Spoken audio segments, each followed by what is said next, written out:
Russia is clearly visible from the island of Little Diomede, Alaska. It is U.S. territory, yet located some 4 kilometers away from the Russian island of Big Diomede, called Ratmanov's Island by Russia. In the past, small planes used to fly to the Little Diomede in winter and land on an icy runway.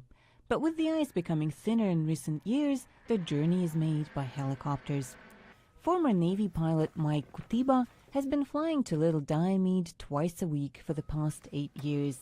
That is, if the treacherous weather allows.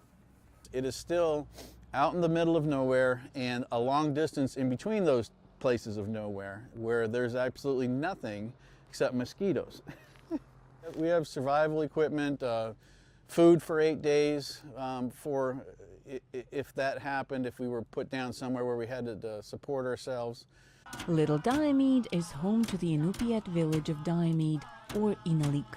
In 2018, about 80 people lived on the 7-square-kilometer island. There are hardly any plants, and that's not surprising. The island is mostly granite and quartz.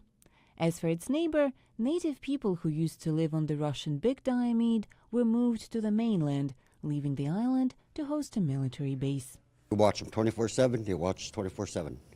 Between the islands and the middle of the Bering Strait lies the US-Russia border and an international date line.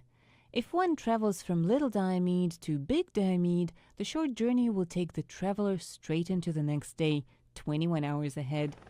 Yet such a trip is not advisable. We do get a warning, so. Okay. Yeah. Time every now and then we hear shooting. Boom, boom, boom. They're like almost like 50 caliber shells. Life on Little Diomede hardly changed over the past several hundred years. There are no roads, no cars, no sewage system. Actually, you don't really need money in Diomede, if you live traditionally. And everything is there except sugar, coffee. But everything is there. Our water's our grocery store. All the eggs, more eggs. Millions of birds dwelt there during the summer. At least in crest auklets. There's about 30 to 40, about 45 species of birds down there. And mainly our diet down there is walrus, but we do a lot of whale hunting, polar bears during the winter. Pilot Mike Kutiba doesn't stay on the island long. The weather is so fickle he hurries to unload the supplies and leave.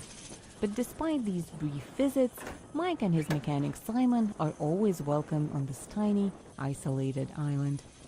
For Natasha Moskovaya and Alexander Bergen reporting from Alaska, this is Anna Rice, VOA News.